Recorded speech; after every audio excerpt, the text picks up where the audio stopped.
अस्सलाम वालेकुम स्टूडेंट्स औज़ु बिल्लाहि मिनश शैतानिर रजीम बिस्मिल्लाहिर रहमानिर रहीम वबिशवाली सदरी वयस्सिर ली अमरी वाहलुल उक़दतम मिन लिसानी यफ़क़हू क़ौली रब्बि ज़िदनी इल्मा रब्बि ज़िदनी इल्मा रब्बि ज़िदनी इल्मा। अच्छा जी, thank you very much for joining day two workshop जो है हमारा चल रहा है जी, कासा के कोलैबोरेशन से। फर्स्ट डे में हमने बहुत सारी बातें डिस्कस की थी, उन पे मैं बात बिल्कुल नहीं करूंगा। आज हम जो है वो इंशाल्लाह जो है क्या कहते हैं आगे की चीज़ों पे बात करेंगे। आज का एजेंडा जो है वो मैं आपसे डिस्कस कर।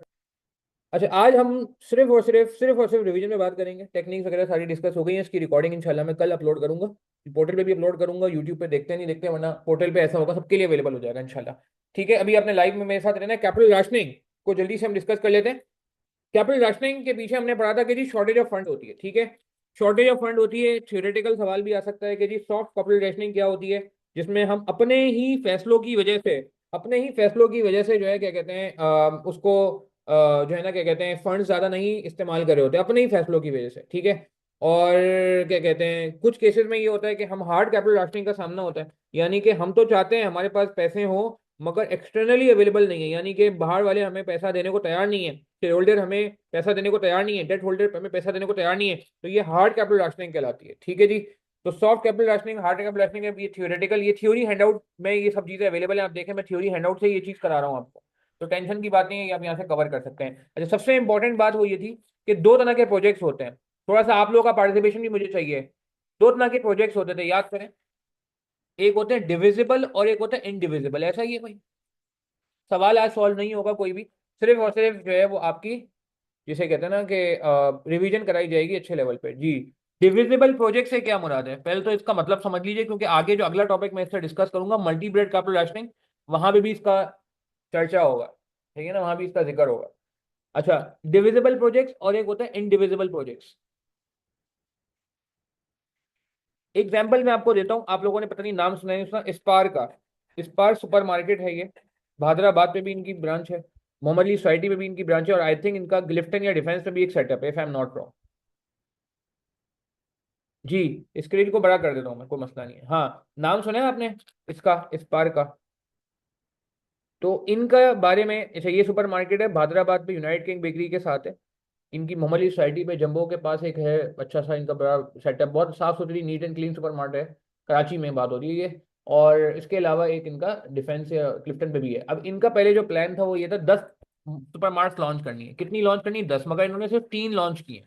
तो आप मुझे बताएं, इनका जो प्रोजेक्ट है ये डिविजिबल हो गया या इंडिविजिबल हो गया? अगर 10 की जगह उन्होंने सिर्फ 3 सुपर मार्ट लॉन्च किए हैं, उनका ये था लाहौर भी जाएंगे, कराची में भी और जगह पे जाएंगे, तो ऐसे प्रोजेक्ट को हम कहेंगे डिविजिबल। डिविजिबल का मतलब क्या है कि ये टूट गया, टूट गया।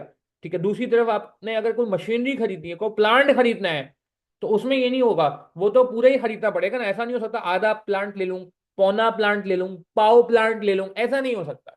प्लांट जो है वो पूरा लिया जाएगा, मशीन पूरी जो है वो परचेज की जाएगी। बट कुछ प्रोजेक्ट डिविजिबल होते हैं, जैसे मैंने आपको एग्जांपल दी। ठीक है, अच्छा, डिविजिबल प्रोजेक्ट के लिए हम क्या यूज करते हैं? पीआई यूज करते हैं। पीआई क्या होता है? प्रॉफिटेबिलिटी इंडेक्स की बेसिस पर डिसीजन होता है। Decision on the basis of pi. Pi बोले तो प्रॉफिटेबिलिटी इंडेक्स। और ये कैसे कैलकुलेट होता है? फॉर्मूला याद है किसी को? चैट के थ्रू पार्टिसिपेट करें, देखेंगे। पार्टिसिपेटिव क्लास है, बहुत अच्छी बात की राना माजिद आपने, थैंक यू राना माजिद, आप तो कल भी थे माशाल्लाह, अच्छा पार्टिसिपेशन था आपका। बहुत अच्छा है, बिल्कुल सही कहा, बिल्कुल सही कहा आपने। सही कह रहे हैं। नहीं फातिमा, प्रॉफिट नहीं कहेंगे हम इसमें, क्योंकि अब हम यहाँ पे एनपीवी के एंगल से बात करते हैं, तो इसीलिए इसका जो फॉर्मूला होता है वो होता है एनपीवी डिवाइड बाय इन्वेस्टमेंट।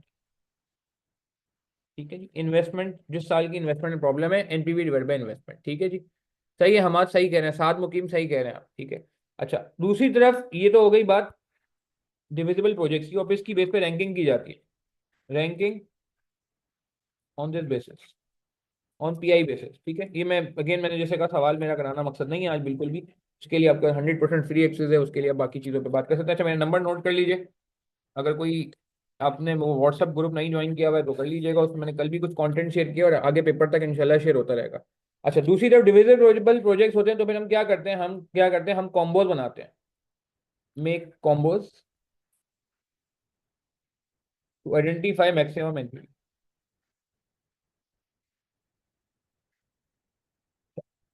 अब यहाँ पे भी डिविजिबल नहीं होता तो फिर हम यहाँ पे वो नहीं करते। अच्छा, ये लिमिटिंग फैक्टर एक टॉपिक होता था, ये उससे इंस्पायर है। अगर किसी ने बचपन में कॉस्टिंग अच्छे से पढ़ा होगा तो उसको याद होगा। लिमिटिंग फैक्टर एक कॉन्सेप्ट होता था, जो हम नॉर्मल लेक्चर में इसको जब एक्सप्लेन करते हैं तो इसको लिमिटिंग फैक्टर के साथ कनेक्ट कराते हैं। खैर, अच्छा, डिविजिबल प्रोजेक्ट में हम कॉम्बोज बनाते हैं और कॉम्बोज की बेसिस पे जो है वो क्या कहते हैं डिसाइड किया जाता है।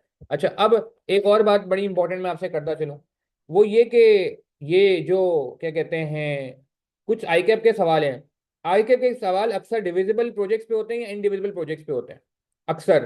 फिर मैं कुछ टर्म्स भी यूज करता हूँ, बताएं जो आप लोगों ने देखा है।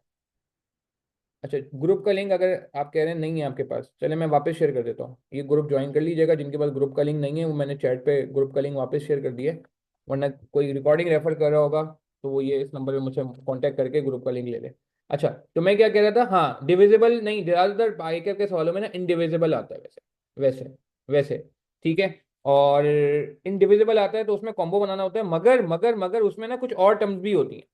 आई डोंट नो आपको याद आ रहा है नहीं आता। एक होती है टर्म कि स्केल अप, एक होती है टर्म स्केल डाउन। ये भी मुझे रिवीजन कराना चाहिए ना यार, जब रिवीजन करा रहे हैं तो सारी चीजों का कराया जाए। स्केल अप, स्केल डाउन, ये टर्म्स याद आ रही हैं आपको। फिर इसके बाद होती है म्यूचुअली एक्सक्लूसिव। ये सारे टॉपिक के टर्म्स हैं। म्यूचुअली डिपेंडेंट, ठीक है जी। इन सारी टर्म में मैं बारी बारी बात कर लेता हूँ ताकि आपको याद आ जाए। स्केल अप का मतलब है कि इंक्रीज हो सकता है, increase up to certain level, एक परसेंटेज तक ना। ये तो नहीं 200% तो नहीं चले जाएगा, 1000% तो नहीं चले जाएगा। तो हम अगर लेट से स्केल अप हो सकते हैं मिसाल के तौर पे 20% तक, तो हम उसको 1.2 तक ले जाते हैं, याद करें। या 1.3 तक ले जाते हैं अगर 30% तक स्केल अप हो सकता है। 50% तक हो सकता है तो 1.5 तक ले जाते हैं। ऐसा ही है भैया, ठीक है। स्ट्रेटेजिकली इंपॉर्टेंट होता है तो उसको तो हम कहते हैं, हाँ ये भी एक वर्ड होता है। बहुत अच्छी बात की शाफे ने, ये एक एसीसी के सवाल में था, स्ट्रेटेजिकली इंपॉर्टेंट। स्ट्रेटेजिकली इंपॉर्टेंट में भी बात करते हैं, बहुत अच्छी बात की आपने, क्या कहते हैं काफी की। अच्छा, ये भी टर्म याद दिलाया। अच्छा, स्केल डाउन का क्या मतलब होता है कि ये क्या हो जाता है, decrease up to certain level. For example वो कह रहा है कि जी 0.8 तक चला जाता है, 0.7 तक चले जाता है, 70% तक चले जाता है, एक्सेट्रा एक्सेट्रा। ठीक है जी। तो हमें भी देखना पड़ता है। अच्छा, कौन से प्रोजेक्ट को स्केल अप किया जाता है, जो अच्छा हो या बुरा हो। ऑब्वियस ही बात है, जिसका पीआई अच्छा होता है। ठीक है। अच्छा, ये scale up scale down usually वो प्रोजेक्ट्स होते हैं जो डिविजिबल होते हैं, ये याद रखा। ये डिविजिबल प्रोजेक्ट्स की निशानी है। डिविजिबल इसलिए कह रहा हूँ क्योंकि डिविजिबल में आप देख रहे हैं कम भी हो रहा है ना, ठीक है ना, 0.8 0.7 भी जा रहा है और बढ़ भी रहा है। तो ये डिविजिबल प्रोजेक्ट की निशानी होगी। ये नहीं आप बोलेंगे नहीं यार इंडिविजिबल में तो कुछ नहीं हो सकता, ठीक है। अच्छा, दूसरी बात, ये म्यूचुअली एक्सक्लूसिव का मतलब क्या होगा, एक होगा तो दूसरा नहीं होगा। इंडिया होगा तो पाकिस्तान नहीं होगा, पाकिस्तान होगा तो इंडिया नहीं होगा, दिन होगा तो रात नहीं होगा, रात नहीं होगी, रात होगा तो दिन नहीं होगा, ठीक है ना। जंग का माहौल है यार, तो कुछ ऐसी बातें जो है ना वो मुंह से निकल आती हैं। खैर खैर, तो म्यूचुअली डिपेंडेंट का मतलब है कि एक है तो दूसरा नहीं है, और अगर दूसरा है तो पहला नहीं है, ठीक है। नेकी है तो बदी नहीं है, बदी है तो नेकी नहीं है। खैर, अच्छा आगे बढ़ते हैं। उसके बाद म्यूचुअली डिपेंडेंट का मतलब क्या है कि बोथ प्रोजेक्ट्स आर ज्वाइंट। ए है तो बी भी है, बी है तो ए भी है। पाकिस्तान है तो चाइना भी है, चाइना है तो पाकिस्तान है। ऐसा ही है भाई, म्यूचुअली डिपेंडेंट की एग्जांपल समझ आ रही है। पाक चीन दोस्ती जिंदाबाद। खैर, कनेक्टिंग विद करंट सिनेरियोस। अच्छा, projects are, sorry, both projects are joint, joint. इसमें अगर आपको याद हो तो मैं इनका नाम भी चेंज कर देता हूँ, ए बी कर देता हूँ। अगर ए और बी दो अलग अलग प्रोजेक्ट होते हैं तो हम उनका नाम भी चेंज कर लेते हैं, ए बी रख लेते हैं। अगर आपको याद हो एक आईकैप का सवाल था, उसमें ए और बी प्रोजेक्ट को उसने कहा था म्यूचुअली डिपेंडेंट, तो हमने कहा ए बी कर दो, इसकी एनपीवी भी ऐड कर दो, इसकी इन्वेस्टमेंट भी ऐड कर दो। ऐड एनपीवी, उसका शनाख्ती कार्ड भी एक ही बना दो, प्लस ऐड इन्वेस्टमेंट। नहीं समझे बात को, ठीक है ना, उसको एक ही प्रोजेक्ट कंसिडर किया जाएगा। बिल्कुल सही बात है। इसराइल को मारेंगे तो इंडिया ही मर जाएगा, क्या बात की, म्यूचुअली डिपेंडेंट। खैर, आगे बढ़ते हैं जी। स्ट्रेटेजिकली इंपॉर्टेंट का मतलब क्या है, स्ट्रेटेजिकली इंपॉर्टेंट किसे कहते हैं।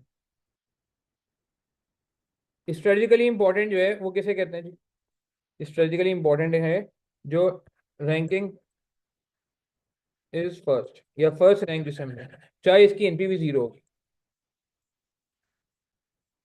डिस्पाइट, डिस्पाइट नेगेटिव और नील एनपी। अगर किसी ने बोल दिया कि स्ट्रेटेजिकली इंपॉर्टेंट है तो बस बात खत्म हो गई। क्या करें यार, हमारे मुल्क में डिफेंस बजट स्ट्रेटेजिकली इंपॉर्टेंट हो गया आपके सामने। अब क्या कर सकते हैं, वैसे तो हेल्थ एजुकेशन सही है, ये सारी प्रायोरिटीज पे होना चाहिए। सही है ना, हमारे मुल्क में अब बोलते पैसों की तो कमी है ना, जब भी कर्जा लेना पड़ता है। एक ना कि कैपिटल राशनिंग हमारा मुल्क भी फेस करता है। अच्छा, हमारा मुल्क कौन सी कैपिटल राशनिंग फेस करता है, सॉफ्ट या हार्ड? देखिए पता चलेगा कितना आपको समझ आ रहा है। हमारे मुल्क में पैसों का मसला है, शॉर्टेज ऑफ फंड है, तो हमारे मुल्क में कौन सी कैपिटल राशनिंग है? भाई पार्टिसिपेट करें ना। आप लोग पार्टिसिपेट नहीं करेंगे तो मजा नहीं आएगा। हार्ड या सॉफ्ट? क्योंकि ये बातें पेपर में आपको फिर समझ आएंगी, आप बोलोगे हाँ यार सर ने एग्जांपल दी थी कुछ। बिल्कुल हमारे मुल्क का मसला है नहीं, सॉफ्ट नहीं है, हमारे मुल्क में हार्ड कैपिटल राशनिंग है। सॉफ्ट तो भाई मसला ही नहीं, खुला खाता है जी, अल्लाह माफ करे, डेफिसिट में चले गए। तो हार्ड कैपिटल राशनिंग है, यानी कि ये कि भाई पैसे बस इतने ही है, बाहर से भी पैसा लेना आसान नहीं है। तो उन हालात में आपको पता है कि यार स्ट्रेटेजिकली इंपॉर्टेंट है। अब डिफेंस बजट स्ट्रेटेजिकली इंपॉर्टेंट है, इसलिए आप देख रहे हैं कि डिफेंस पे सबसे ज्यादा खर्चा करना पड़ता है। हालांकि हमारे मुल्क में हेल्थ के हालात बहुत खराब है, हमारे मुल्क में एजुकेशन के हालात बहुत खराब है, इंफ्रास्ट्रक्चर के हालात बहुत खराब है। आप मेरी बात समझ रहे हैं? खैर, अच्छा आगे बढ़ते हैं जी। बिल्कुल जी, आईएमएफ बस जितने पैसे देता है उतने हम ले लेते हैं जी, और बस क्या कर सकते हैं जी, उसी पे अल्हम्दुलिल्लाह चल रही है हमारी बात। अच्छा आगे बढ़ते हैं, तो ये मैंने आपसे बात कर ली। अच्छा एक बात बड़ी इंपॉर्टेंट है कि एक सवाल अक्सर, एक छोटी सी बात बस मैं हल्की सी गुजार के जाऊंगा, ज्यादा डिटेल बात नहीं करूंगा इस पर। ठीक है। हार्ड और सॉफ्ट का डिफरेंस मैंने आज से शुरू में बता दिया था यार। हार्ड होता है जो एक्सटर्नल फैक्टर्स की, जैसे मजबूरी के तहत आपके पास पैसों की कमी है, यानी कि आपके पास पैसे हैं ही वाकई में नहीं है। और सॉफ्ट का मतलब होता है आपको पैसों की कमी नहीं है, मगर आपने अपने ऊपर ही लिमिट बना दी है कि नहीं यार बस मैं इससे ज्यादा खर्च नहीं करूंगा। होता है ना, आपकी जेब में 1,000 रुपए पड़े होते हैं, मगर आप खाना नहीं खाते 1,000 रुपए वाला। आप क्या करते हैं, आप कहते हैं नहीं यार मैं 200 वाला ही खाना खा लेता हूँ, 1,000 वाला खाना खाऊंगा ना तो मेरे लिए आगे प्रॉब्लम हो सकता है। तो ये सॉफ्ट कैपिटल रश नहीं है। आप मेरी बात समझ रहे हो? ठीक है ना? तो खैर, अच्छा आगे चलते हैं जी। अच्छा एक बस छोटी सी बात मैं करके ये खत्म करूंगा, क्योंकि इस पे मैंने अल्हम्दुलिल्लाह काफी वो चीजें डिपेंड डिस्कस कर ली हैं। और अच्छा एक बात और, अक्सर सवालों में ऐसा होता है कि वो दोनों बातें करता है, यानी कि दो तरह के प्रोजेक्ट्स होते हैं। तो क्वेश्चन में अगर दोनों तरह के प्रोजेक्ट्स हैं, डिविजिबल भी हैं और इंडिविजुअल भी हैं, अब क्या करेंगे? अब हम क्या फॉलो करेंगे, पीआई फॉलो करेंगे या कॉम्बो फॉलो करेंगे? अक्सर आईकेप के सवालों में दोनों तरह के प्रोजेक्ट्स होते हैं, तो उस केस में क्या करते हैं, बोथ हैं बोथ। तो जब दोनों आएंगे तो हम क्या करते थे, याद करें प्लीज, जवाब दें। अगर दोनों तरह के प्रोजेक्ट्स हैं, डिविजिबल भी है इंडिविजिबल भी है, अब डिसीजन मेकिंग किस बेसिस पे होगी? क्या पीआई की बेसिस पे होगी या कॉम्बोज की बेसिस पे होगी? Decision making, decision making. बहुत अच्छी बात की शाफे, बहुत अच्छी बात की। नहीं हमाद नहीं, शाफे ने बहुत अच्छा जवाब दिया है। जब भी इस तरह का होगा, वेरी गुड।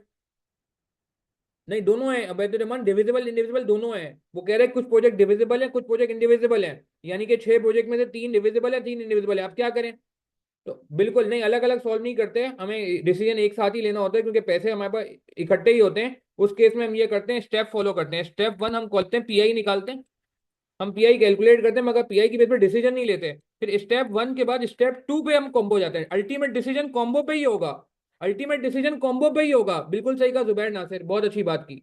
हमाद बिल्कुल सही बात की आपने। अब्दुल खालिक बिल्कुल सही बात की, मोर बेनिफिशियल मिक्स बनाया जाता है। मगर पहला काम क्या किया जाता है, पीआई निकाला जाता है। पीआई से फायदा ये हो जाता है कि हमें पता चल जाता है कौन सा प्रोजेक्ट अच्छा है, कौन सा प्रोजेक्ट अच्छा नहीं है।